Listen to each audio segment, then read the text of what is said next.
dicen que la muerte la pintan calva.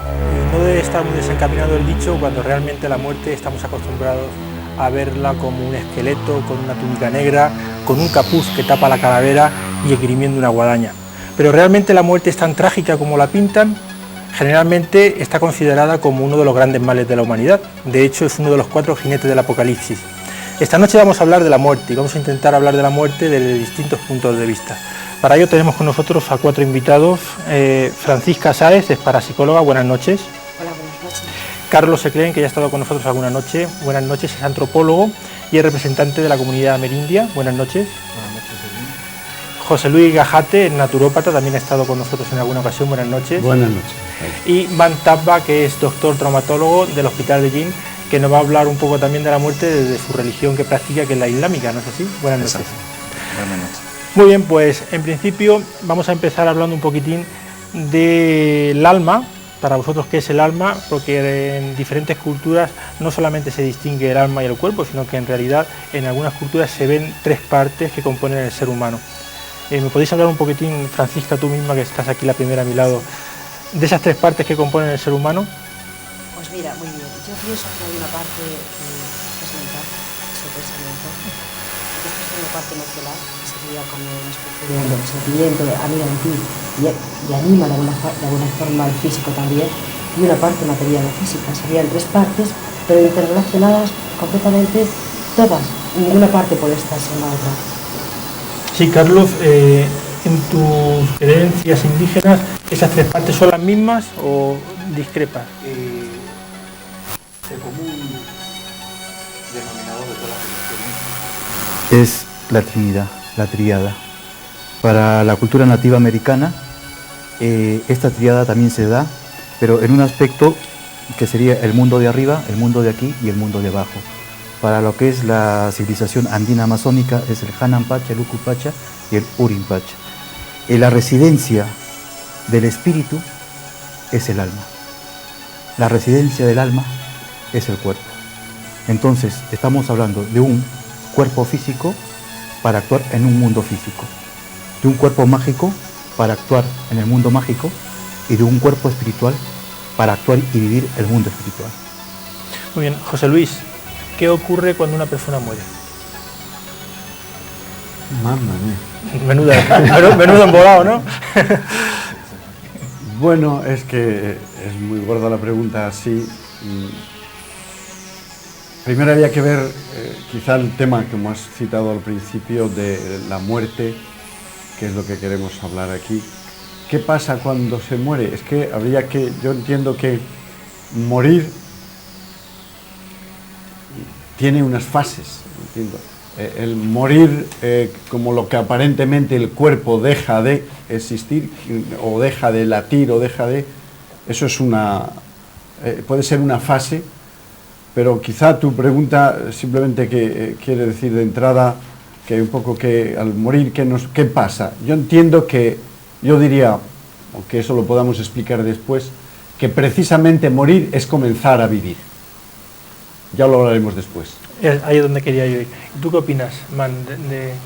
Pues a mí me va a tocar hablar, estoy condicionado en principio de hablar no solo de mi opinión personal, sino intentar hacer saber el aspecto de la cultura islámica, qué piensa, qué concepción tiene del tema de la muerte, y en alguna ocasión matizaré si es mi opinión o es lo que dice el Islam. Entonces coincido con José Luis, que para el Islam esta vida en la que vivimos actualmente es una fase, podríamos llamarla la segunda. La primera podría llamarse la fase del pool genético, entre comillas, o sea, la preconcepción. Esa sería la primera fase. La segunda, la vida actual. La tercera, desde que desaparece nuestra forma de vida en esta tierra, porque esta tierra podría ser una fase de nuestra existencia como personas, como espíritus, porque el espíritu es la identificación de cada individuo y su cuerpo en esta vida tiene esta fase que vivimos ahora. La segunda, que vendría después de la muerte, ya volvemos a perder la imaginación. No tenemos órganos de sentidos que puedan darnos una idea exacta de cómo podría ser. Y la cuarta fase sería en aquel momento que el Dios Todopoderoso, el creador de estos universos, estos seres, tanto humanos como no humanos, que existen en nuestra galaxia y en otras miles de millones de galaxias, este creador de estos universos en algún momento juntará sus criaturas. Esa sería la cuarta fase, digamos. Así, a grosso modo, son las 4 fases de la existencia de cada individuo desde el punto de vista del Islam. Muy bien. ¿Por qué pensáis que en nuestra sociedad hay tanto miedo a la muerte? ¿Por qué nos aterroriza tanto la muerte cuando estáis hablando? Y es verdad que la muerte es un tránsito, al igual que es el nacimiento. ¿Por qué tanto miedo a la muerte? ¿Por qué, doctor? Yo diría que no es tanto el miedo a la muerte como a la forma de la muerte. Se tiene miedo al sufrimiento que comporta el llegar, el paso a la muerte, porque realmente, ¿quién conoce la muerte? Luego hablaremos de esto, pero no se teme muchas veces a lo que no se conoce. Lo que sí normalmente conocemos es a personas que mueren, y lo que conocemos de las personas que vemos morir muchas veces es sufrimiento. Entonces casi identificamos así normalmente la muerte con el sufrimiento que comporta ese estado o ese momento, y entonces por eso hay miedo. Yo diría que el miedo es a la forma de llegar a la muerte, porque hablar de miedo a la muerte es hablar de algo que nadie conoce, por lo tanto tener miedo a algo que no conocemos me parece un poco casi irracional para las personas que somos racionales. ¿Queréis opinar algo al respecto? Pues, que yo creo, añadiría, aparte que estoy de acuerdo con lo que ha adelantado hasta ahora José Luis, que en nuestros tiempos actuales, porque la humanidad ha vivido muchas fases de temor a la muerte de diferentes maneras. Si miramos a nuestra sociedad actual, hay que reconocer que en este momento tenemos, en Occidente por lo menos, donde estamos, tenemos un bienestar tan perfeccionado, y sobre todo si lo contrastamos con otros mundos o otros tiempos, entonces estamos muy bien aquí. Entonces, cuando alguien tiene amenaza de cambio de destino de su trabajo o tal, pues siempre le tiene miedo, porque no sabe dónde va a ir. Va a estar peor, va a estar mejor.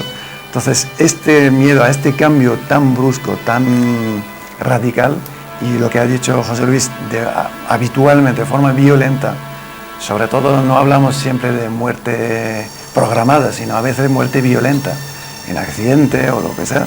O sea, de repente desaparece uno a nuestro lado, que ha estado con nosotros, compartiendo todo con nosotros, y de repente no está. Entonces, es una situación para nuestra forma de concepción, para nuestros sentidos y sentimientos. Hay que reconocer que es una situación muy violenta, y lo que tratan las religiones es de esta sensación de pérdida, que por qué, por esta injusticia, que por qué, trata de dar respuestas y aliviar estas angustias que genera esta situación habitualmente violenta. Muy bien. Sí. La sociedad moderna, la sociedad actual, tiene mucho culto al cuerpo, culto a la juventud, culto al vigor. Y se ha olvidado que una de las leyes de la vida, ¿no?, tanto como nacer, también es morir. Es una ley natural. Entonces, la sociedad moderna se cree inmortal.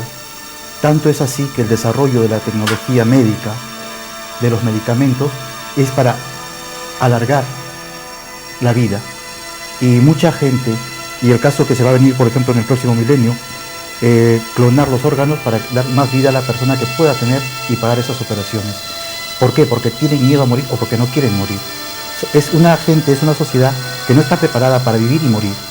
Es una sociedad que no reconoce la naturalidad.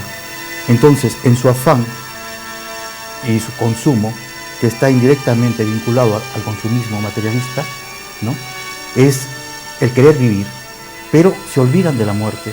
Eso le va a pasar a otros, a mí no me va a pasar.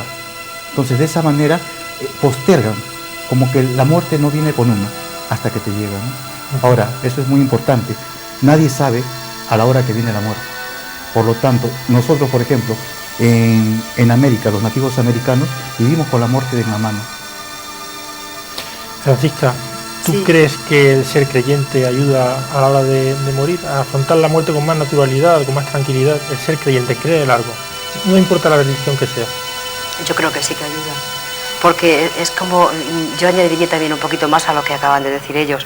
Pienso que la gente de la calle o la gente que tiene pocos conocimientos de pocas cosas, se imagina que la vida es un cuerpo y una materia. Entonces, toda su vida la resume en eso, en vivir, en alimentarse, yo qué sé, en poseer cosas materiales. Y me imagino que si hubiera una orientación de alguna forma más trascendente a esta materia, porque hay un espíritu y hay una energía, que es lo que mueve todo, pues la gente sabría que sí que muere la materia, pero que el espíritu continúa y que hay otro estado de conciencia, en un estado adimensional donde no hay tiempo ni espacio y que por lo tanto no deja nada, ni seres queridos, ni coches, ni nada. Simplemente es una transformación y es un paso de un cambio de conciencia o de dimensión. Entonces, cuando la gente no sabe qué hay detrás, tiene miedo a perder todo, sus hijos, la existencia, y se ajusta y se sostiene pues a un ser, a un Dios, a una virgen, a lo que sea, para decir, yo quiero seguir viviendo, pero se sigue viviendo, aunque no exista ese sostenimiento espiritual, solo que ayuda algunas veces. Muy bien, Francisca. ¿Qué es la agonía? Si podría dar una definición técnica desde el punto de vista médico, a lo mejor quizás mejor el doctor Mann. Pues la verdad es que en la cultura popular y ya milenaria hay muchos fenómenos fisiológicos que han cogido unos términos, unas descripciones que no concuerdan realmente con lo que podría ser, porque la realidad es muy simple. Cuando un organismo deja de funcionar, esta paralización de sus funciones, el desencadenamiento de la autólisis, porque cada célula, lo digo porque es así, tiene lisosomas en su interior, tiene un sistema de autodestrucción. Entonces, podríamos llamar la agonía, que es la fase de que cuando se desencadena el proceso de autólisis de los órganos, los aparatos, las células, empezando por supuesto siempre desde las células, que termina ya con la muerte celular y para efectos nuestros la muerte definitiva podría ser la muerte del cerebro. O sea, el tejido más noble en el cuerpo humano es la corteza cerebral y de hecho no se puede, en el aspecto médico-legal, no se puede certificar una muerte segura para donar órganos, por ejemplo, si no hay 3 electroencefalogramas planos. Entonces, podríamos definir desde el punto de vista médico la muerte como la autólisis de las neuronas, cuando se desencadena Pero la agonía es la lucha, esa lucha que el ser tiene para evitar morir, es decir, la lucha de la vida en contra de la muerte. Yo lo definiría desde el punto de vista de un médico, que hay un límite, que el proceso todavía es reversible, pero hay un momento que ya no es reversible. Entonces es una balanza matemática en la cual interfiere iones, interfiere aparatos, oxígeno, frecuencia cardíaca, frecuencia respiratoria, tensión, reserva de glucosas, energía, la edad, porque a más edad menos preparación para una autólisis de los aparatos. O sea que la agonía podría ser la fase de transición desde que deja de funcionar este aparato que es el cuerpo humano y desde un estado relativamente sano, que por un fallo se empieza a producir. Entonces, vuelvo a insistir lo que dije, que la agonía es un término muy subjetivo, desde el punto de vista médico. Hablo siempre desde el punto de vista médico. Que para nosotros lo que cuenta la reversibilidad o no de un proceso grave que ataca un cuerpo humano, un politraumatizado que tiene un accidente gravísimo, está en coma, no podemos decir que está en agonía, porque si su cerebro y sus órganos, riñón, corazón, pulmón, hígado, resiste, no está en agonía, está sobreviviendo, tiene constantes vitales con un mínimo que podría reanudar su proceso y de hecho, después de tantos meses o días o horas, a veces, habitualmente, afortunadamente, es reversible esta situación de agonía, aparente agonía, pero es un poco subjetivo desde el punto de vista médico. A mí hay una cosa que me llama la atención y es que con los avances de la técnica a nivel médico, pues evidentemente sirve pues para alargar la vida de las personas, para mejorar la calidad de vida, pero también parece ser que está perjudicando en cierta manera a aquellos enfermos que tienen una enfermedad irreversible y que lo que parece ser que se está haciendo es prolongar ese estado de sufrimiento cuando realmente, cuando no existían estos medios que hay actualmente, pues una persona caía enferma, moría y punto. ¿Vosotros pensáis que realmente en ocasiones se está siendo demasiado cruel, o la ciencia, la medicina está siendo demasiado cruel con esos enfermos que realmente no tienen ya marcha atrás, es decir, no se van a recuperar y en cambio se está prolongando la vida de manera artificial y consiguientemente se le está haciendo quizás sufrir más? ¿Qué pensáis de eso vosotros? Yo realmente pienso también, como dices, si no hay esperanza, bueno, más que esperanza, como dice aquí el doctor, realmente cualidades o calidades físicas suficientes y con una cierta seguridad de éxito, el prolongar artificialmente eso que da pena a veces ver a familiares que hagan lo que sea con tal de que no se muera. Eso a mí me parece una gran tristeza, a mí siento realmente pena porque es como querer traspasar a esa persona que posiblemente desearía un poco paz. Esta tarde en la consulta una persona me decía, yo no sé con todos estos dolores que tengo, qué pinto yo en este mundo, por qué Dios no me lleva allá. Y una persona que estaba bastante bien, pues que tenía sus dolores reumáticos y que le costaba caminar. Entonces, claro, ahí realmente hay mucha vida todavía por delante, pero lo que dices, el poner maquinaria, simplemente alargar artificialmente y por el hecho de que esté vivo, es casi un egoísmo de los que están fuera, más que un amor al que está ahí. Carlos, ¿nuestra conducta durante la vida tú crees que puede influir luego a la hora de afrontar la muerte? ¿Cómo nos comportamos en la vida puede influir en nuestra forma de morir?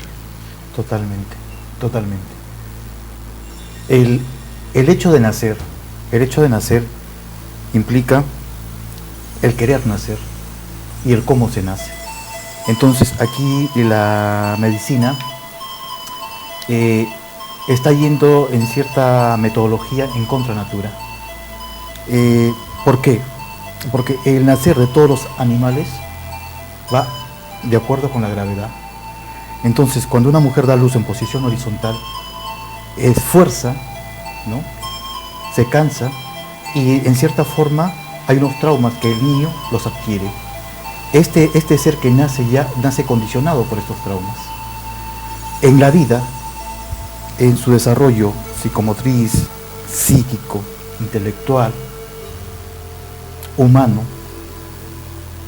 ya esto es un condicionamiento, ¿no? Entonces la actitud de la vida, el entorno, las condiciones de la sociedad, pues hace que esta persona sea condicionada a eso. Ahora, si esta persona llega a tener una conciencia o desarrollar una conciencia de naturalidad, estar acorde con las leyes de la naturaleza y del universo, entonces recibirá la muerte como recibió la vida.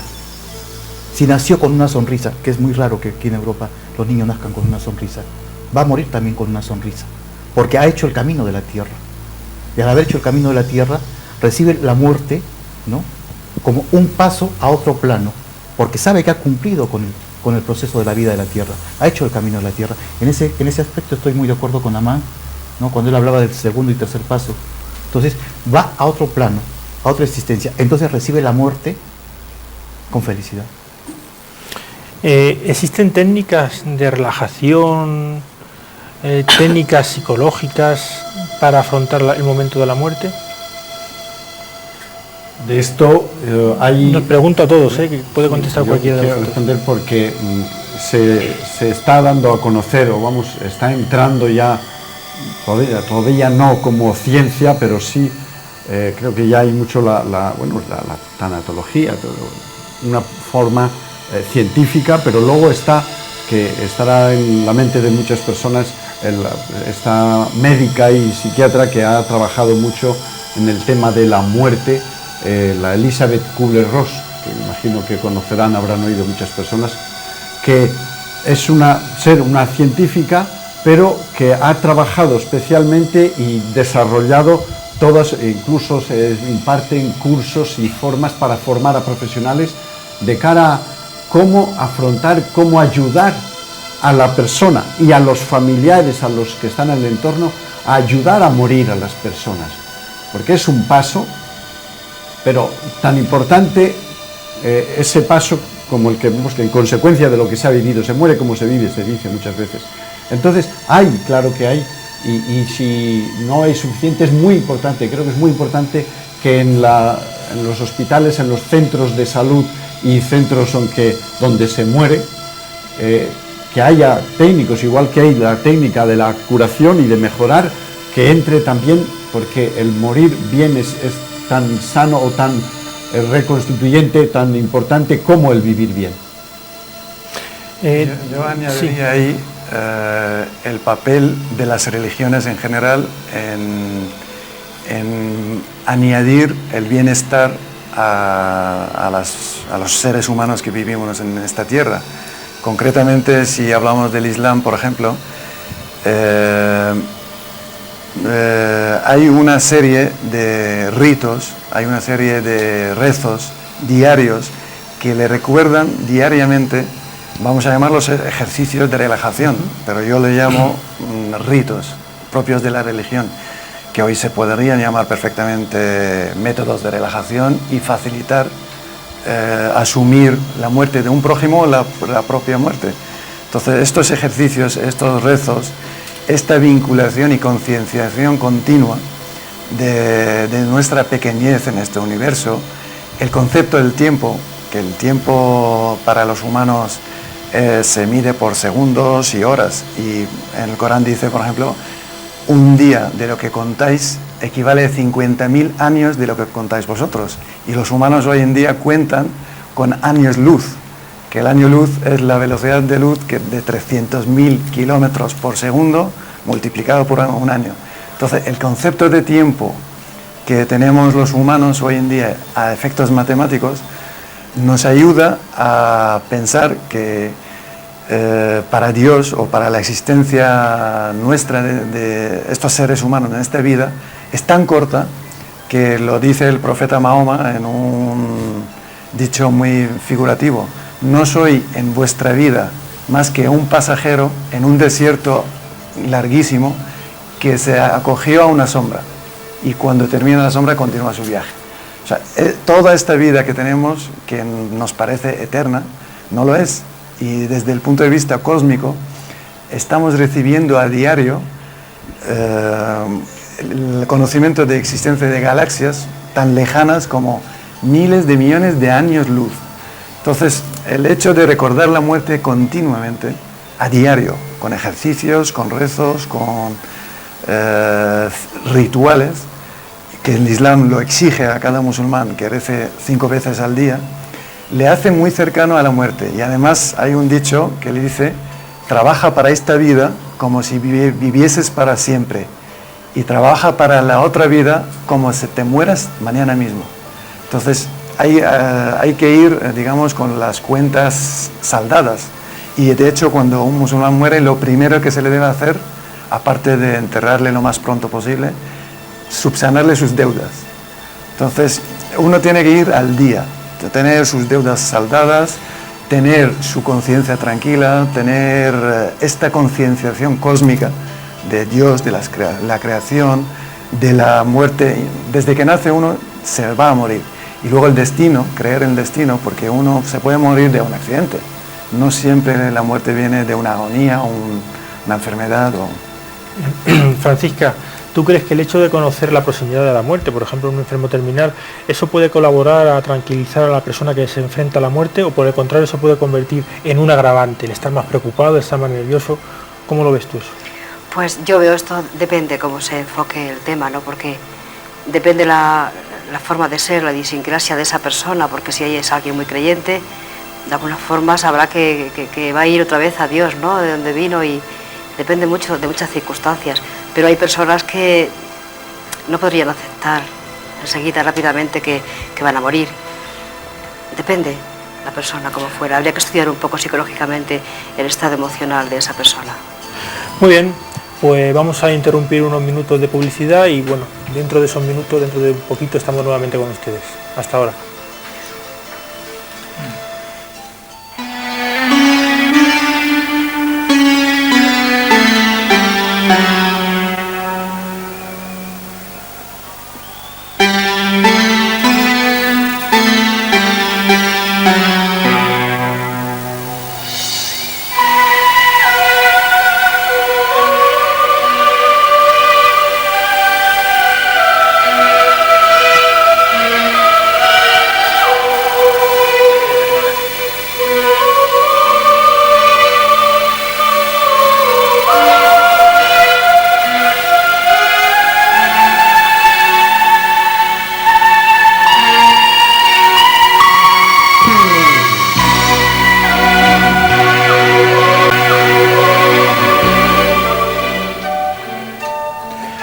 Son las 12:05 y seguimos hablando en Tercer Milenio sobre la muerte.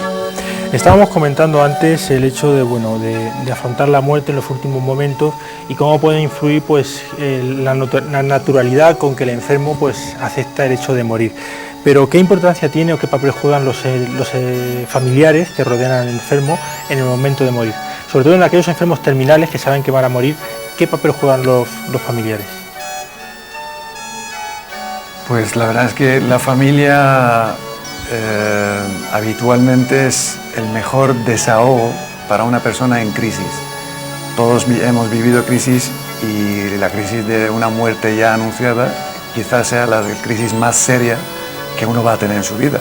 Entonces, ¿quién menos que su familia le apoye, le proporcione cariño y apoyo sentimental y apoyo incluso físico? Lo que yo creo que el papel más importante de la familia es, digamos, desdramatizar la situación, pero no de una forma demasiado exagerada. El secreto de un éxito de relación entre un familiar y su familia es la naturalidad. O sea, tratarle como si nada va a pasar, sabiendo que va a pasar. O sea, la naturalidad, porque una persona en un momento que le dicen que tiene un cáncer y que le quedan 6 meses, lo que no quiere es que le traten la gente con guante y con cara de pena y que pena y que tal. Entonces la familia debe concienciarse que no viva egoístamente la pérdida de este familiar de forma anticipada, apenándole más. Entonces, este egoísmo que subyace en la actitud de la familia se manifiesta de otra forma, ocultárselo a él también. Entonces son dos actitudes que cualquier familia debe evitar: ocultárselo de forma ridícula a su familiar que se va a morir, o pasarse de listos, que aquí no pasa nada, aquí todo, trivializar demasiado en exceso. Lo lógico, lo correcto, lo adecuado es afrontar la situación con entereza y naturalidad, sin histerismo, que es lo que suele ocurrir. Entonces, buscar un punto medio. Eso. Yo estoy, por supuesto, a favor de que nunca se le oculte a un enfermo lo que padece, cosa que no se hace habitualmente, y encima la familia te lo exige y te puede responsabilizar si tú como médico le comunicas, como habitualmente la relación médico-enfermo es muy íntima, personal, directa y sin barreras. Interfiere la familia y te dice: no te permitimos comunicarle a nuestro padre, nuestro hermano, lo que sea, que él tiene cáncer o que va a morir o puede morir o lo que sea. Interfiere en esta relación médico-enfermo. Eso, estás en parte diciendo cuál es la actitud de los familiares que rodean a un enfermo y qué no deben hacer esos familiares. ¿Alguna otra recomendación para hacer o no hacer en el caso de estar frente a un enfermo terminal, José Luis? Es reafirmar lo que ha dicho aquí el compañero, porque me parece un engaño y un egoísmo por parte de los familiares el no decir la verdad. salvo alguna excepción de un desequilibrio muy fuerte mental de la persona que está agonizando, es un favor que se le hace el que afronte la verdad de su momento, porque es la única manera que tiene de él coger esa realidad, ese momento de su vida tan importante y vivirlo. La muerte hay que vivirla. Es la única forma de que sea un éxito, porque es que, claro, nos debemos a la mala información, que también, a la que aquí puestos a hablar, se debe a la religión.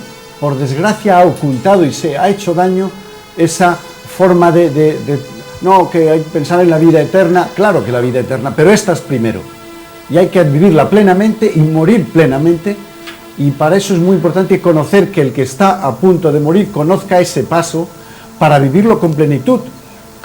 La verdad, no decimos que la verdad nos hace libres. ¿Por qué en ese momento tan importante le negamos la verdad? No va a ser libre, y además es que o queremos que nuestros familiares son tontos o ¿qué nos pasa? Si se enteran, no porque se lo haya dicho el médico o los familiares, pero como dicen muchos, y tengo muchos testimonios que profesionalmente he podido atender, dice, pero es que no se dan cuenta de mis familiares que se nota ese cambio de actitud, que es que creen que soy tonto, que no noto yo ese cambio y esas palabras y todas esas cosas. Y yo sé que me voy a morir, ¿por qué juegan? Les hace más daño ese engaño, ese engaño, es un engaño, y por lo tanto es un daño.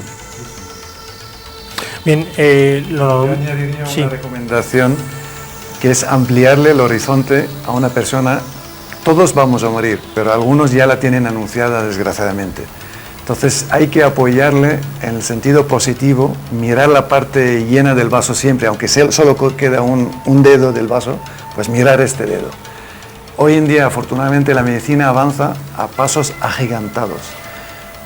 Si hablamos concretamente del cáncer, que asusta su mención, muchos cánceres hoy en día tienen tratamiento y algunos cánceres se curan al 100%. El ejemplo más cercano lo tenemos aquí en Ellín, con la caravana que han montado al lado del parque, que detecta neoformaciones de mama de forma muy precoz y está salvando vidas este método de detección precoz de una cosa que antes era. Entonces, a donde voy, crearle esperanza a este enfermo terminal, porque en cualquier momento, eso es muy teórico y de alguna manera es una mentira piadosa, en algún momento puede salir un tratamiento inmunológico, hormonal, medicamentoso, radiológico, administración intravenosa, intraarterial. En cualquier momento pueden surgir soluciones que lo que hemos dicho hasta ahora, que era irreparable, que puede serlo. Entonces, a este enfermo terminal, yo siempre, si es mi enfermo, o si es mi familiar, o si yo fuera también, yo siempre le miraría que hay esperanza. Bien. Es lo último que se pierde, la esperanza. Estamos hablando de los casos más comunes, y es el caso de un enfermo terminal que se encuentra arropado, o debería de encontrarse arropado por los familiares que tiene alrededor. Pero hay casos también excepcionales, que son los propios enfermos terminales los que en cierta manera se encargan de ir preparando a sus familiares para cuando llega el momento de la despedida. Yo conocí a una persona que se llamaba Lola, que era una chica relativamente joven, tenía un cáncer, y me sorprendió mucho cuando estuve en su casa de ver cómo los chiquillos estaban por allí pues tomándose un bocadillo, estaban cenando, y ella estaba comentando con toda naturalidad que le quedaban 3 días de vida. Los médicos me han dicho que me quedan 3 días de vida, y el caso me comentaba, es que yo ando, no me mareo, y los chiquillos estaban por allí y yo me quedé, digo, pero como delante de los chiquillos le está diciendo su madre que le quedan 3 días de vida. Bien, pues esta señora murió a los 3 meses, no fueron 3 días, fueron 3 meses, y dejó escrito un testamento espiritual para sus familiares y amigos. Ese testamento es una carta a la esperanza, es una carta preciosa, y quiero que ustedes la escuchen con atención porque no tiene desperdicio. Vamos a ver si allá arriba en realización nos lo ponen, mientras que vemos unas imágenes sobre esta carta.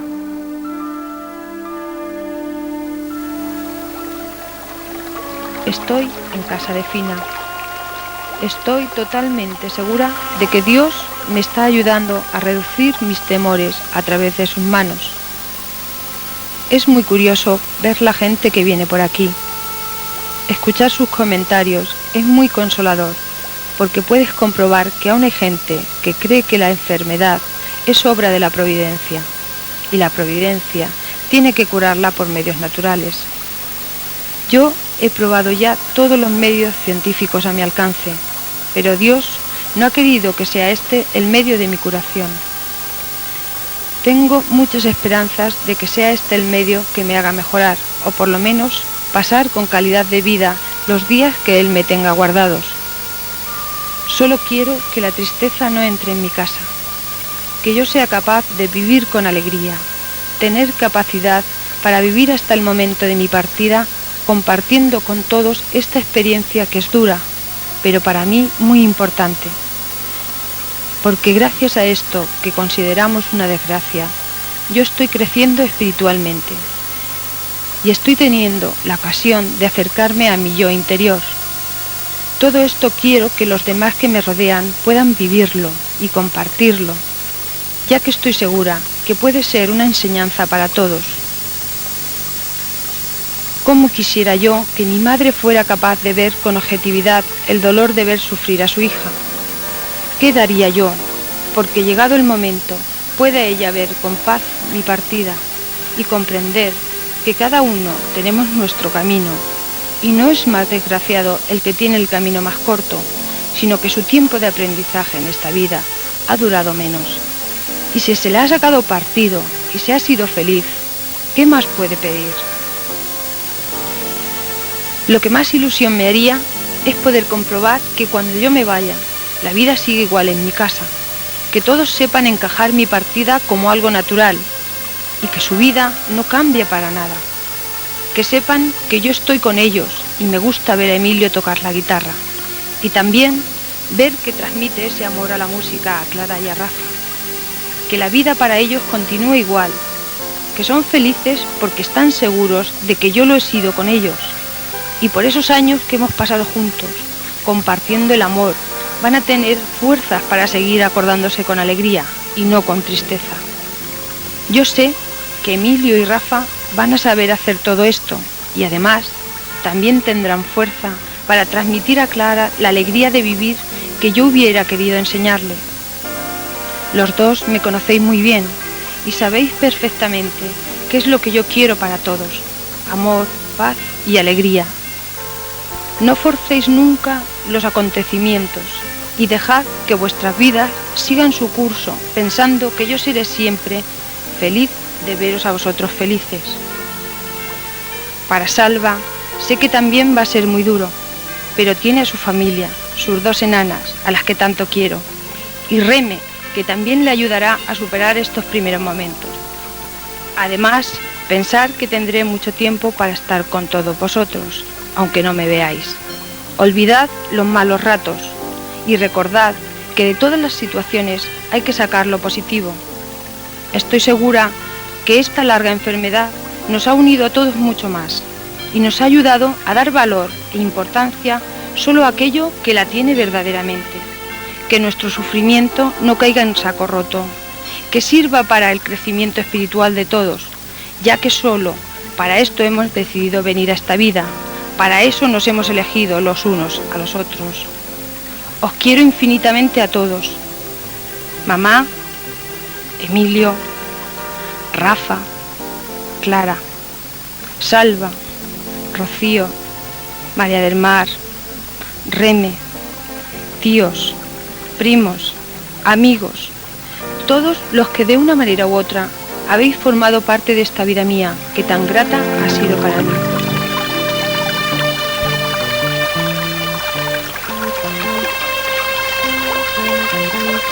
Bien, pues ese era el testimonio, una carta, un testamento espiritual que Lola dejó para que fuese repartida a sus familiares y a sus amigos una vez que falleciese.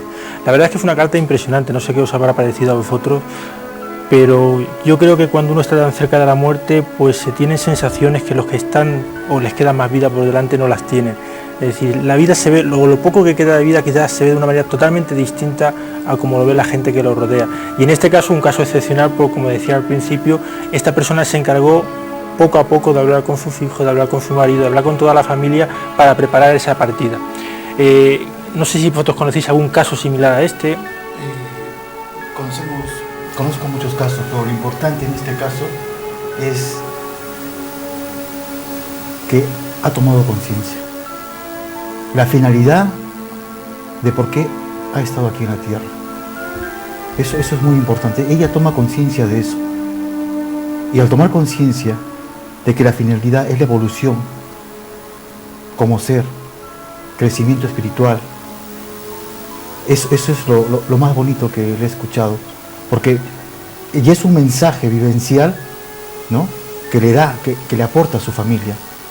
Y de esta manera yo creo que con esta carta también está aportando para que una persona con esta enfermedad, cómo ha evolucionado en calidad humana, en calidad de la vida, en calidad espiritual, acepta la vida no con resignación, sino la toma como alegría. Y es más, es consciente de que va a seguir en esta vida como la materia no se destruye, se transforma, pero en otro sistema, en otro plano, ¿no? José Luis, vamos a pasar a otro tema, también relacionado con la muerte. ¿Qué es la eutanasia? La palabra escuetamente significa eutánatos, es decir, buena muerte. Así, si cogemos el sentido de la palabra, tal como se está vendiendo, diríamos, en los medios de comunicación y según los casos que aparecen, es el intentar a una persona que sufre, vemos que sufre mucho, o que lo pide ella, o que sus familiares lo ven sufrir y no lo soportan, que a veces son los familiares los que no soportan el sufrimiento, pues es querer aliviar esos sufrimientos, induciéndole una muerte por diversos medios. Eso sería, así a grandes rasgos, la eutanasia. Digo yo, ahí posiblemente se divide que es en pasiva o en activa, pero bien, ahora precisaremos en ese tema. Bien, la eutanasia es un tema que en los últimos años está levantando mucha polémica entre aquellas personas que están a favor y aquellas otras que están en contra. ¿Vosotros estáis en contra o a favor de la eutanasia? Pregunta en general, para que contestéis cada uno de vosotros. Yo hablaría desde el punto de vista de médico. Nosotros, cuando juramos el juramento de Hipócrates, juramos preservar la vida a toda costa. Entonces no entra en nuestra concepción la idea de perder una vida sin luchar a por ella hasta el último minuto. Ahora bien, eso no significa que sea un fin per se el hecho de alargar la vida. La vida no deja de ser, digamos, para nosotros es nuestro objetivo el bienestar de una persona humana, pero no a cualquier costa y no a costa de alargamiento de sufrimientos del enfermo o de la familia. Entonces, hoy en día se admite, en España, hablo concretamente en España, se admite desde el punto de vista deontológico y ético, se permite la eutanasia pasiva. Es decir, cuando tenemos conciencia clara de que el individuo en cuestión, que lo estamos cuidando hasta aquel momento, defendiendo y luchando por su vida, vemos que ya su proceso es irreversible, dejamos de asistirle artificialmente a vivir, que no significa ni mucho menos atentar contra su vida, sino el ejemplo más habitual suele ser un chico joven en un accidente de tráfico, tiene un traumatismo craneoencefálico grave, traumatismo torácico grave y entra en coma. Después de luchar por él, entubarle, perfundirle, alimentarle, hacerle todo, llega un momento que su cerebro se queda en plano. Está respirando ya con el respirador automático solo. Nosotros hemos anulado su centro de respiración cuando le intubamos, porque se le anestesia a un politraumatizado en coma, se le anestesia para paralizar su centro de respiración. Provisionalmente le conectamos a un respirador automático. Entonces sabemos hasta aquel momento que su cerebro funciona, pero si en algún momento este enfermo en cuestión deja su cerebro de funcionar, desenchufamos el respirador automático y si su centro de respiración responde para continuar con la vida sin asistencia, pues bien, si no, si se muere, pues ese es el límite hasta donde hoy en día en España se admite la eutanasia de forma pasiva. ¿Cómo te pronuncias tú, José Luis? ¿A favor o en contra? Para mí prevalece la libertad del individuo por encima de todo, suponiendo que ese individuo esté en pleno poder de sus facultades, diríamos, mentales de decidir. Para mí esa es la norma suprema. Y fuera de eso, a partir de eso, no hay otra. Todo lo que sea meterse los demás en imponer a un individuo algo, me parece una violación. Carlos, ¿qué opinas? Estoy de acuerdo. Si se expone y él es libre, tiene... Es que aquí hay una problemática, ¿no? Hay una problemática de... Si al estar el cerebro, la masa encefálica, en plano, con alguna motivación, puede despertar. Hay esa posibilidad, esa es una esperanza, ¿no? En ese sentido, yo lo veo que la vida y la muerte tienen que fluir. No estoy ni a favor ni en contra. Esto no quiere decir que como Poncio Pilato me lave las manos, ¿no? Lo que quiere decir es de que, no sé, tal vez cuando me vea en el caso, ahí pueda yo decidir, o sea, si estoy a favor o estoy en contra. En este momento sería, no lo sé. ¿Y tú, Francisca?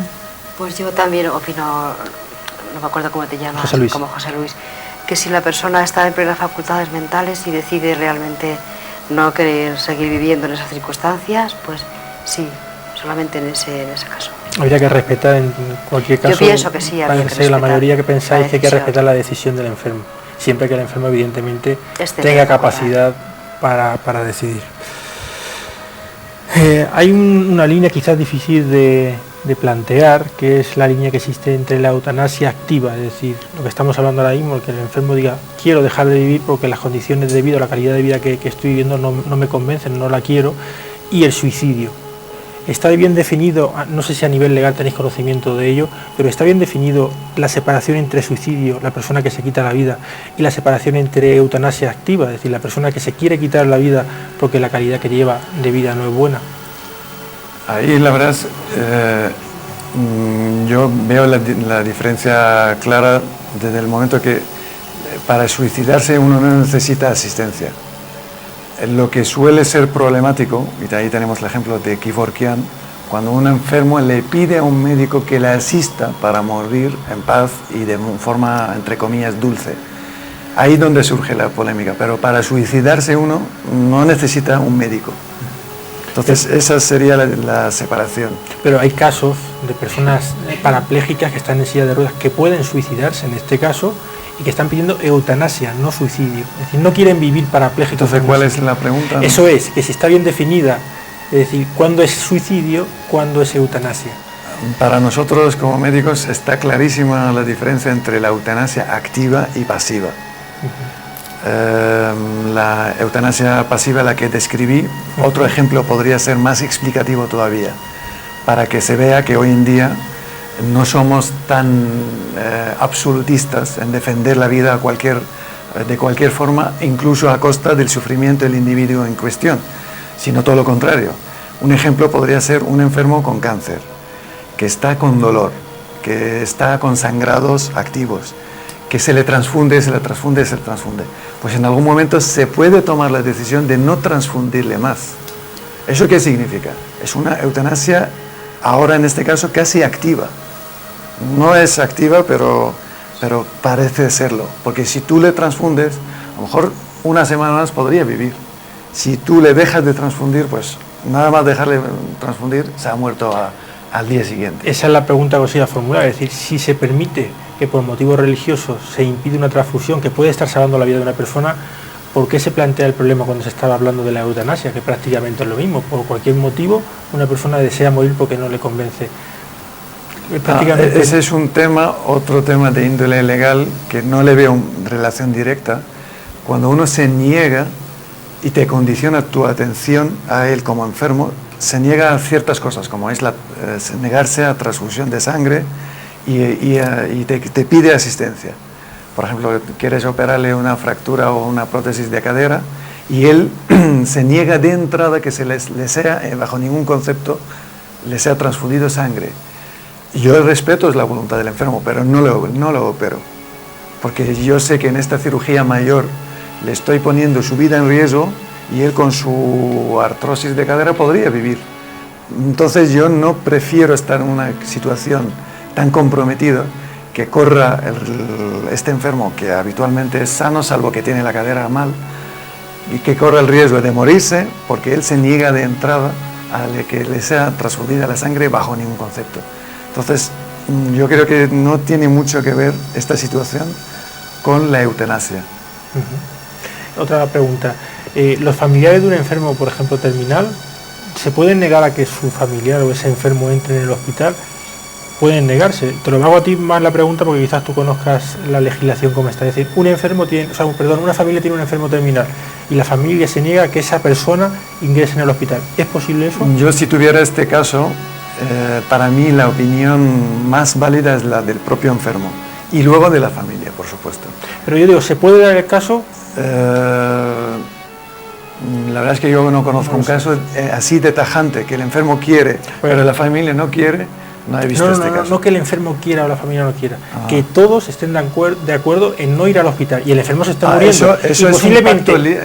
Eso suele ocurrir, un pacto tácito de que ante la imposibilidad de curar este enfermo familiar, quitemos aparte si sabe o no sabe, tenemos una situación sin solución, pues hay un pacto tácito entre el equipo de médicos que atiende este caso, que a este enfermo se le puede mandar a su casa, dejarle en paz y si acaso mandarle analgésicos, pero dejar de asistirle en el hospital. Sí, siempre existe este pacto. Vamos a ver, es que yo quiero separar, es decir, el enfermo no llega a entrar al hospital, se está muriendo y los familiares y el propio enfermo no quieren ir al hospital, que sé que es un caso que se da con frecuencia, no quieren ir al hospital y posiblemente entrando en el hospital pues podrían salvar la vida. ¿Eso está permitido?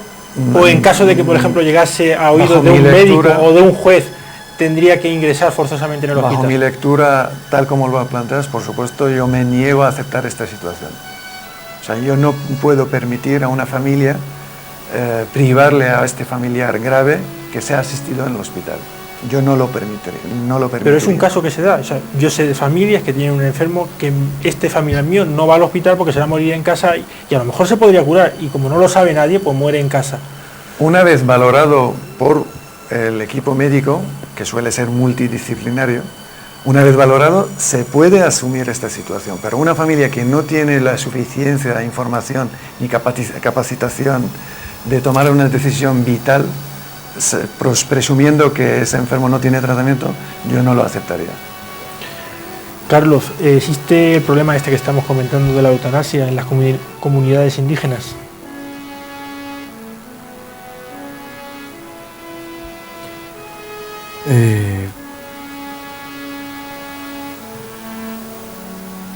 La vida no comienza con el nacimiento y la vida no termina con la muerte. Entonces nosotros vemos lo que es en una enfermedad el mal, que le llamamos daño, y el otro mal que viene por Dios. Si este mal es irreversible y viene por daño, entonces vamos a curarle. Y si es terminal, pues se le deja morir. Porque así lo quiere él, así lo quieren sus padres o así lo quieren sus hijos. Y así lo quiere la comunidad. Muy bien, pues vamos a abrir los teléfonos. Recordamos el número es el 967 30 70 33. Vamos a unos minutos de publicidad y al cabo de unos minutos pues volvemos con ustedes. Hasta ahora.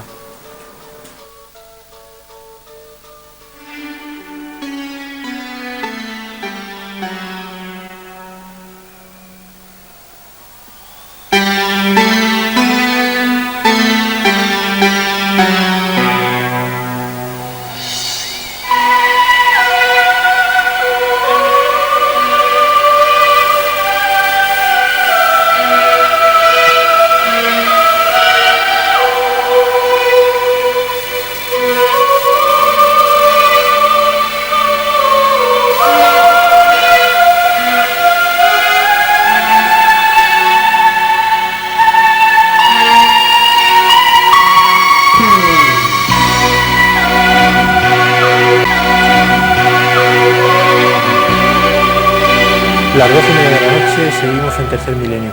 Os recordamos que el teléfono es el 967 30 70 33 y a él podéis llamar si queréis preguntar a nuestros invitados y si queréis opinar sobre el tema de esta noche, que es la muerte. Vamos a entrar ahora en un plano más espiritual sobre el tema de la muerte.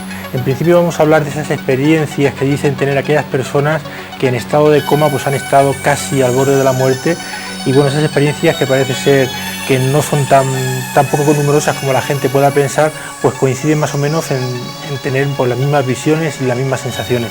Francisca, ¿puedes explicar un poquito en qué consisten esas experiencias cercanas a la muerte, por decirlo de alguna forma?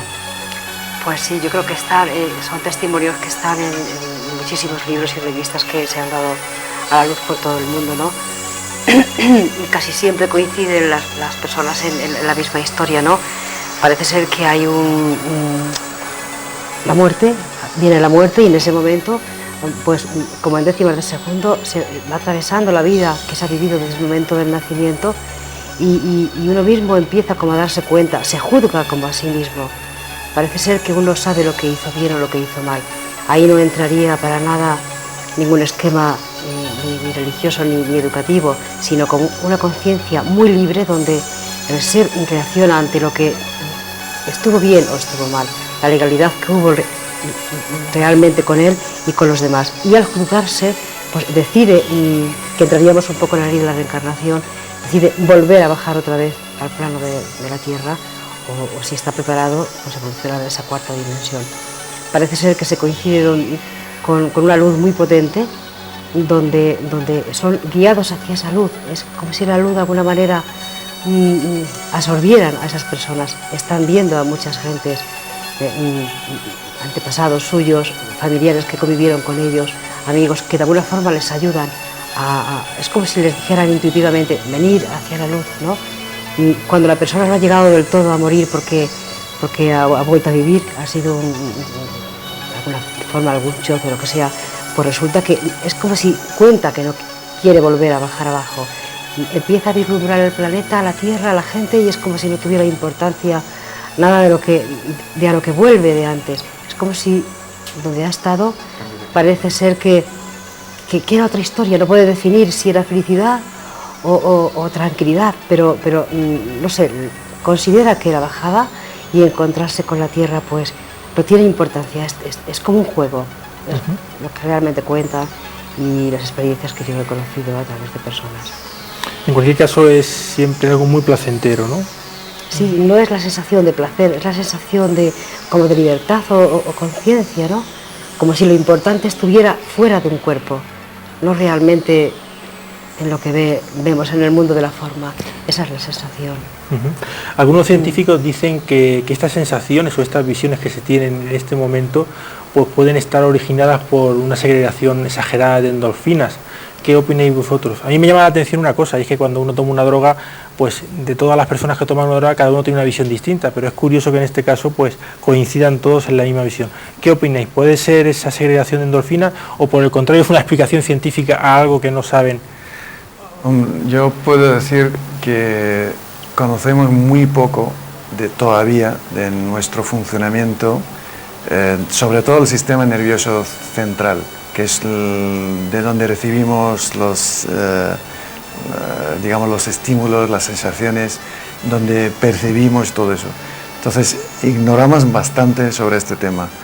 Entonces, hay que acordar que tenemos 200.000 millones de neuronas que son como transistores que acumulan una cantidad enorme de información, de vivencias, de recuerdos, de cosas que están ahí almacenadas.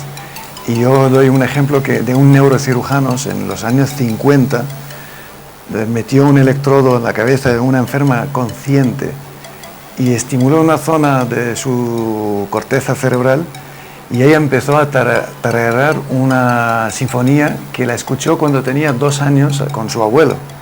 Entonces, en nuestro cerebro hay una cantidad tan enorme de información grabada y información elaborable también.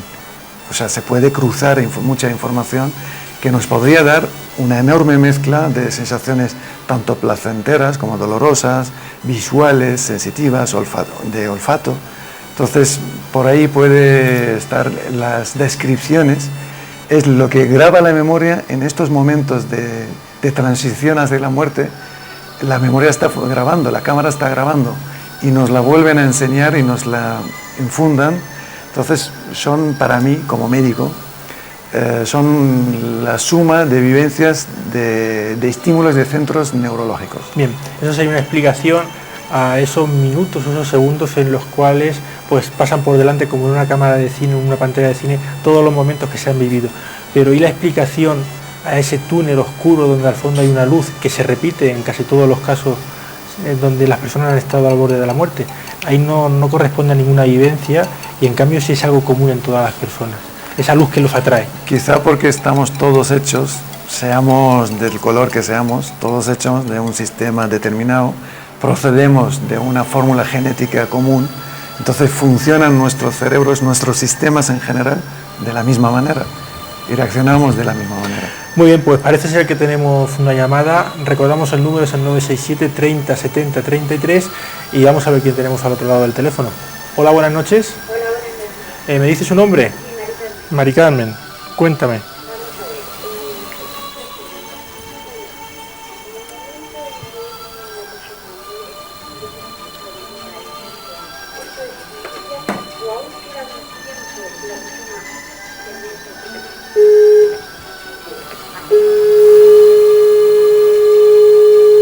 Vamos a ver, parece ser que... Mari Carmen, ¿me escuchas? Ha colgado. Mari Carmen, por favor, te pedimos que hagas el favor de llamar nuevamente o si no nuestros compañeros intentarán retomar la comunicación ahí arriba. Estaba preguntando algo, pero no sé si... Parece ser que no llegó tiempo a terminar la pregunta, así que vamos a continuar y ahora Mari Carmen, si hace el favor, pues llamas otra vez y pasamos la pregunta aquí a nuestros invitados. Hay un fenómeno que se suele dar también con bastante frecuencia en aquellas personas que fallecen. De hecho, hace un par de semanas, me parece, en el programa llamó una señora en el cual relataba que en un momento dado en su casa vio una aparición al lado de un rosario de una persona que en ese momento estaba falleciendo en el hospital. Es decir, es el fenómeno de la bilocación. Una persona que está a punto de morir o está muriendo se aparece a sus seres queridos, y hay otro fenómeno también similar, pero que no es el mismo, que es el fenómeno de la despedida. Una vez que ha muerto, pues igualmente se aparece y se despide de los familiares queridos. Francisca, ¿esto es posible? Sí que es posible, lo que pasa que bueno, yo podría contar, no sé si tenemos tiempo, una experiencia, no exactamente de esto que es bilocación, pero sí de que hay una despedida, de alguna manera, de cuando alguien ha desencarnado, si tú le has pedido esa despedida o lo que sea. No sé si tenemos tiempo o prefieres que solamente conteste. Bueno, pues a decir si cuéntalo, es si no es excesivamente larga, pues... Lo que es posible es que la gente que desencarna puede perfectamente comunicarse con los seres vivos y algunas veces cuando los seres vivos que ha dejado familiares muy cercanos, pues ha habido alguna conexión o se le ha preguntado, oye, mira papá, si esto es cierto, dame un aviso, mamá, y efectivamente se han comunicado y han dicho sí que es cierto, solo que no sé si tenemos tiempo para poder contar experiencias. Bien, lo vamos a dejar, en todo caso, y luego en todo caso al final pues lo comentamos. Carlos, hay personas incluso que por su evolución espiritual son capaces de saber cuándo van a morir. Incluso pues en las comunidades indígenas es un fenómeno que se da con frecuencia. ¿Tú has tenido oportunidad de conocer algún caso cercano a ti, de alguna persona que sabe que se va a morir, que se alejan a la montaña y que fallecen? El año 80, yo estaba en una ceremonia en el pueblo de mis familiares con mi abuelo, y mi abuelo me dijo, ¿no? Cuando te vaya a visitar y te entregue la mesa, un año después voy a morir. Entonces fue un hecho, una cosa así, pasaron los años, y el año, no sé, 5 años después, pues mi abuelo me visita. Entonces llego a casa y dice, viene tu abuelo, me dice mi madre. Entonces le digo, viene a morir ya, dentro de un año muere. Y mi madre me dice, anda muchacho loco, ¿cómo estás diciendo que tu abuelo se muera? Dicho y hecho, estuvimos conversando, estuvo durante una semana con nosotros, habló, no quiso hablar ni con mi padre, ni con mi madre. habló con mi hermana Katia y conmigo nada más. Y se fue. Y dicho y hecho, al año murió. Pero esto no es tan común. Esto es en los clanes o en los grupos de la gente que tiene conexión con lo que se llama el curanderismo, lo que Mircea Eliade llama chamanismo, mal llamado chamanismo. Pero esto es así. Bien, pues parece ser que tenemos ya la llamada, no sé si es Mari Carmen nuevamente. Mari Carmen, estás ahí. Venga, vamos a ver, repite la llamada, la pregunta, por favor. La pregunta era, si en el momento en que se produce el fallecimiento, ese espíritu de inmediato pues sigue su camino, o aún hay un tiempo en que permanece ahí y bueno, ve lo que ocurre, pues la gente que está allí, su propia muerte, si lo ve. Y por otra parte, las familiares y personas que se... ¿Cuál sería lo correcto hacer en el instante en que una persona muere? Hay que rezar, hay que llorar, hay que acompañarlo, hay que dejarle solo. ¿Qué sería lo mejor para hacer en el momento de la muerte? Esa es la pregunta. Estas son las dos preguntas. Mari Carmen, muchísimas gracias por tu llamada. Vamos a liberar el teléfono. Buenas noches. Bueno, pues las preguntas estaban ahí. La primera es si cuando una persona fallece, el espíritu inmediatamente parte hacia el cielo, hacia otro sitio, o permanece todavía en el lugar. Es algo parecido a lo que se planteaba en la película de Ghost, no sé si ustedes recuerdan, ¿no? Cuando fallece el protagonista de la película, lo asesinan, pues está un poco que todavía no se da cuenta de que haya fallecido, incluso se ve el tumbado en el suelo. ¿Eso es así? ¿Contestas? Yo puedo hablar desde el punto de vista, como es un tema que no nos consta, yo me remito a lo que la doctrina del Islam, en este caso, dice al respecto. El profeta Mahoma ha dicho que el recién muerto sí que sigue con capacidad de escuchar, entonces se le debe seguir acompañando, por lo menos lo que se tarde media hora o una hora. No se le debe dejar, por ejemplo, solo, se le debe rezar a su lado, se debe leer algo del Corán. Cuando lo entierran no deben abandonar el cementerio inmediatamente. O sea que sí que desde el punto de vista del Islam es un deber a los familiares y amigos acompañarle un poquito más de lo que uno cree que ya es suficiente.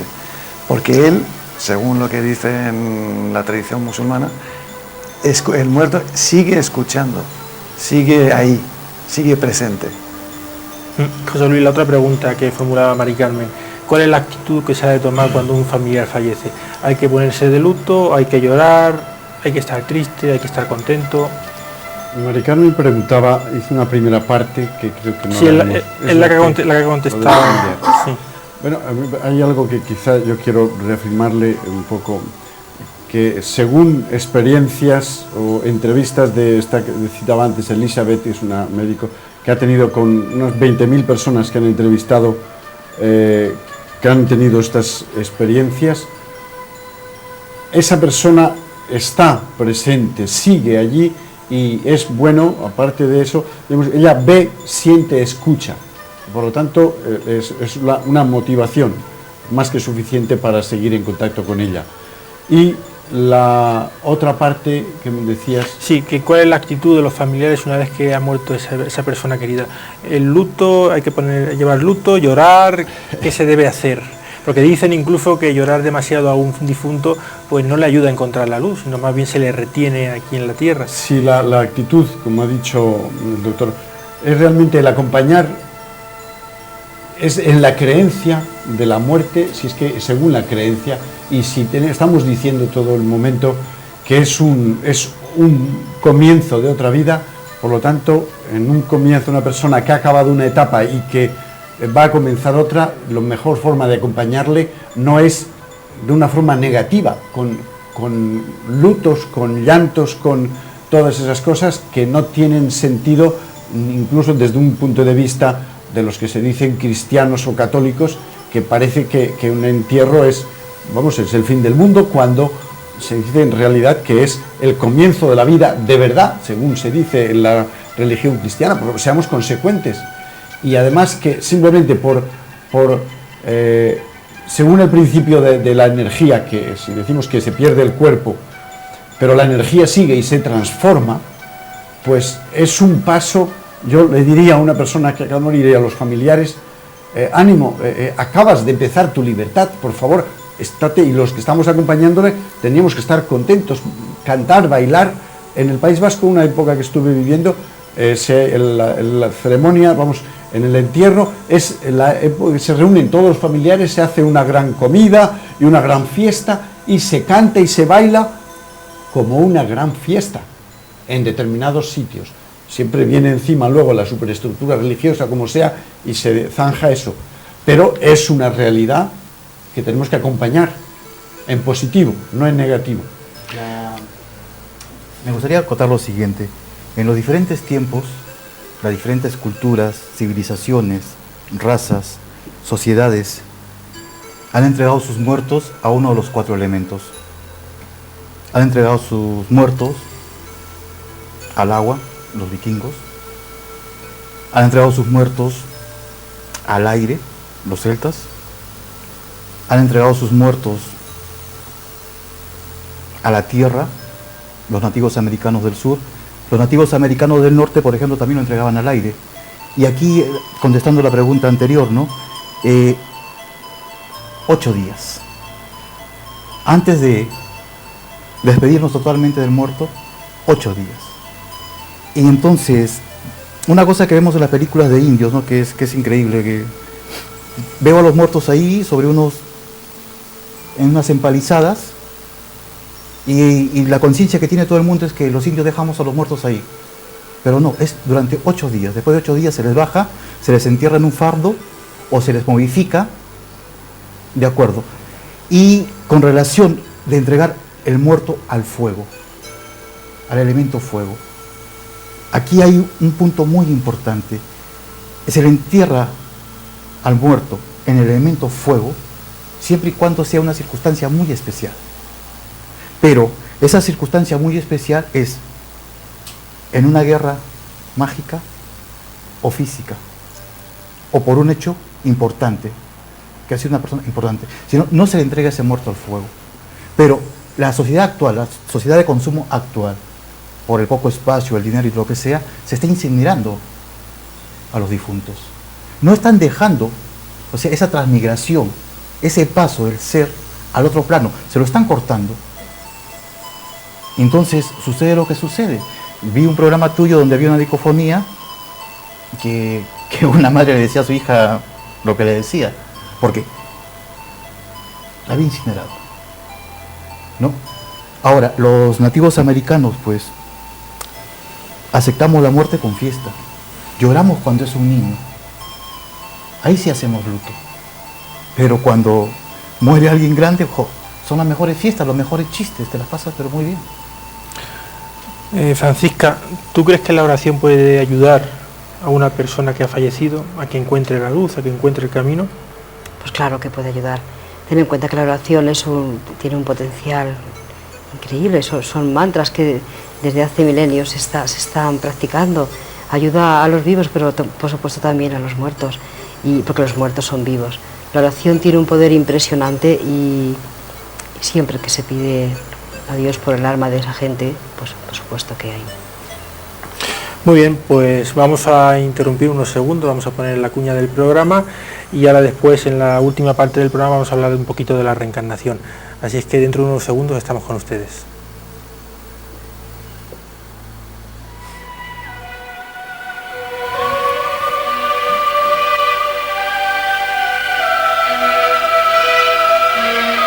Si quiere contarnos sus experiencias, puede ponerse en contacto con nosotros al apartado de correos 369 o bien por internet a la dirección electrónica mileniotv@arrakis.es.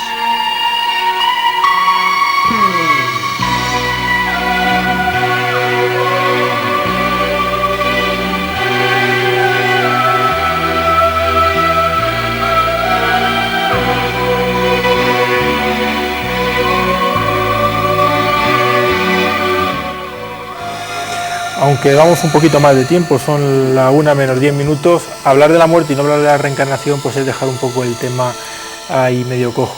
vamos a hablar un poquitín de la reencarnación, porque es algo que realmente pues, mucha gente se pregunta, ¿qué pasa una vez que hemos muerto? ¿Vamos a volver a la Tierra? ¿Qué pasa con la gente que dice que se reencarna? Antes de hablar de la reencarnación, me gustaría saber un poco que explicaseis qué es el karma de una persona. Cualquiera de vosotros. Bueno, ¿quieres hacerlo tú, Carlos? No, adelante, adelante. Yo, sí, el karma parece ser, para entenderlo así un poquito sencillo, es mucho más complejo de lo que aparenta ser. Parece ser que bajamos aquí con una serie de deudas que debemos de pagar y entonces pues vivimos determinadas circunstancias y pues para pagar esas deudas. Suelen ser negativas, de tipo negativo, pero que se pueden perfectamente transmutar en otros actos. No sé, es que es muy complejo el tema del karma, pero parece que es una deuda pendiente que tienes en la tierra y que cuando vuelves aquí y reencarnas, pues tienes que pagarla. Algo así. O sea, la reencarnación sería una forma de pagar o de llegar al karma de las personas. Sí, lo que pasa es que yo no creo exactamente que el karma sea una deuda que pagar. O sea, exactamente, no es exactamente así. O sea, parece ser que dicen que el karma se paga, pero es que yo no creo en esa culpa ni en que tenemos que pagar nada, porque no considero que seamos realmente culpables.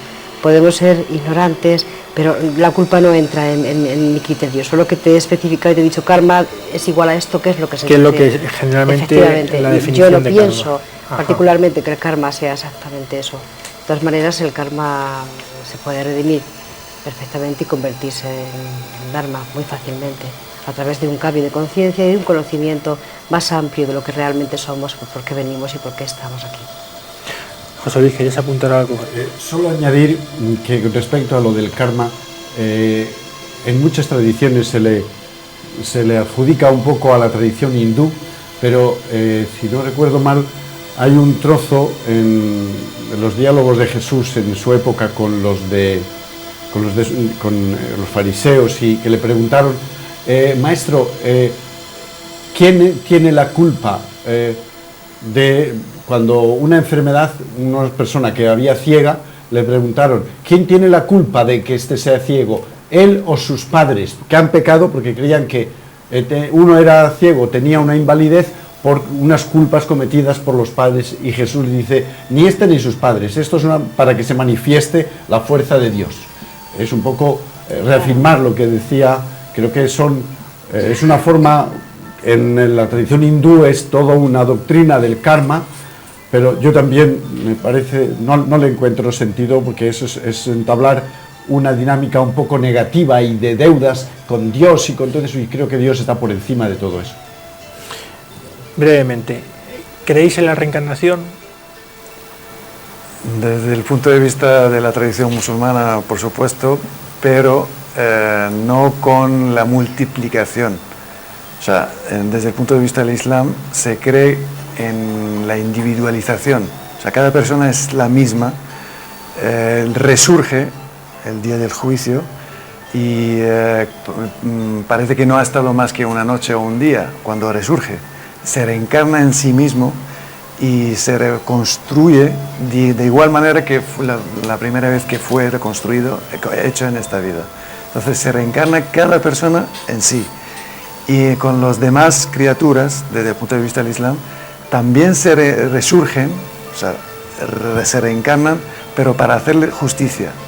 O sea, hay un dicho que incluso si una cabra ha matado a la otra, pues la otra la mata y se hace justicia. O sea, hasta este extremo la justicia divina llega, y no ni hablemos de la justicia a nivel de los seres humanos. José Luis. Si pensamos, yo siento que el vivir es un aprender. Si no aprobamos el curso presente, pues hemos de repetirlo. Está claro. Paso. Está clarísimo. Carlos. Nacemos y morimos a cada instante, en diferentes planos, en el plano físico, emocional, mental. Nosotros tenemos un trabajo a nivel de los hombres del ser. Vencer el miedo, vencer la riqueza, vencer el poder y vencer la muerte. Las experiencias catárticas son experiencias en un grado, en un sumo, en comparación a la muerte del sueño de cada noche, al éxtasis de un orgasmo, hombre, con amor y compartido. La muerte es un plano de una sensación, como decía antes, que en estas experiencias curanderiles de los nativos, hombre, los primitivos, los salvajes, ahora el paradigma ha cambiado. ¿Qué tienen los primitivos, qué tienen los salvajes con respecto a este conocimiento que es muy desconocido y que los científicos a partir justamente de este ciclo están estudiando, están analizando? Nosotros tenemos un hecho que es muy importante, lo acengrado. ¿Qué es lo acengrado? Lo acengrado tiene que ver con esa información genética, de la que estaba hablando antes el doctor, ¿no?, que está ahí, en nuestra sangre. ¿Qué es lo más importante? Si hay una destrucción, ¿qué es lo más importante que hay que salvar en el ser humano, en la humanidad? Es la sangre. En esa sangre está nuestro espíritu. En la Biblia Jesús dice, ¿no?, o alguien le pregunta, maestro, déjame ir a enterrar a mis parientes, y le dice, deja a los muertos que entierren a sus muertos. Yo soy Dios de vivos, no de muertos. Pues ¿quiénes no tienen estos ojos? ¿Quiénes no? Los que están dormidos y los que están muertos. Pero parece que hay muchos niveles. Estos niveles nosotros lo vemos en lo acengrado, lo vemos como una serie de catarsis para hacer el rumbo cierto. Y al hacer el rumbo cierto, ¿qué es lo que significa hacer el rumbo cierto? Hacer el rumbo cierto es lo que decía esta mujer. Tomar conciencia de que yo he venido a la tierra a hacer el camino de la tierra. Francisca, ¿tú qué opinas de la reencarnación? Yo sí, ¿Qué es en ella? Claro, que creo, para mí es la única ley que me hace entender por qué un niño en la India pasa hambre y mi hijo no, ¿entiendes? Es lo único que me hace comprender, pues, muchas cosas de aquí, de la vida física. Pienso además que tiene, no sé, se entiende porque de alguna forma tenemos que volver, si, como decía aquí nuestro compañero, si no hemos aprendido cuarto, pues tendremos que bajar a repetirlo. No podemos entrar en una cuarta dimensión con una vibración que puede explotar incluso nuestra densidad material, ¿no?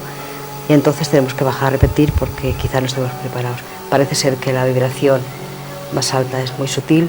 El ser humano todavía no está preparado del todo, porque odia, porque no comprende, porque censura, porque condena, por muchas cosas, y entonces tiene que volver a experimentar experiencias para poder comprender y evolucionar. Por eso creo en la ley de la reencarnación. ¿Vosotros pensáis que cuando nos reencarnamos elegimos el momento, el lugar, incluso elegimos a los padres los cuales vamos a vivir en familia?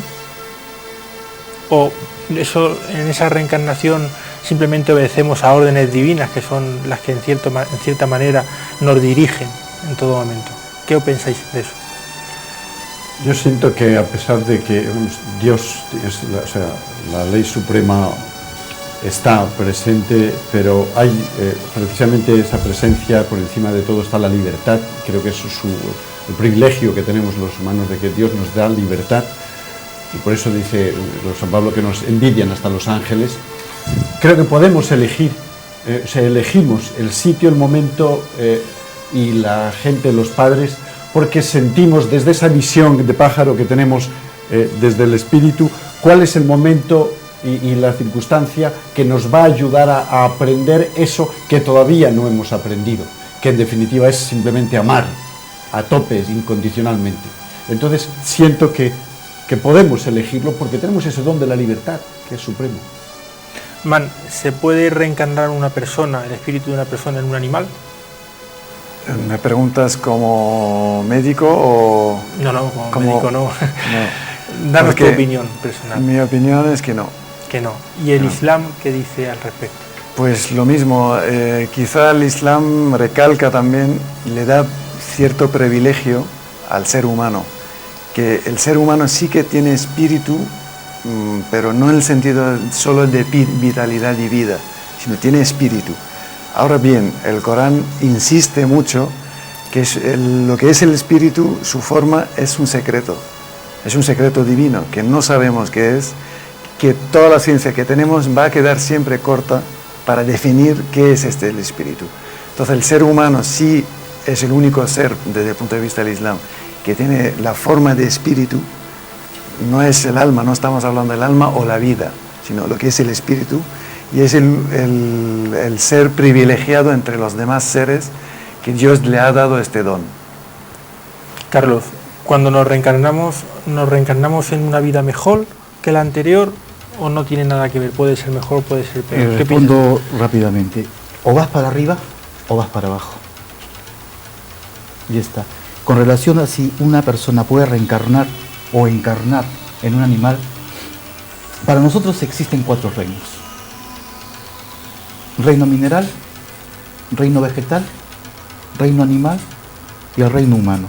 Son los 4 reinos físicos que existen. Pero aparte de esos 4 reinos físicos, existen 3 reinos más que no los puedo nombrar, porque son de otros planos diferentes que estaríamos hablando y no lo entenderíais tampoco. Pero podemos viajar entre esos 4 reinos, y entre esos 4 reinos hay otros reinos. Entonces, podemos encarnar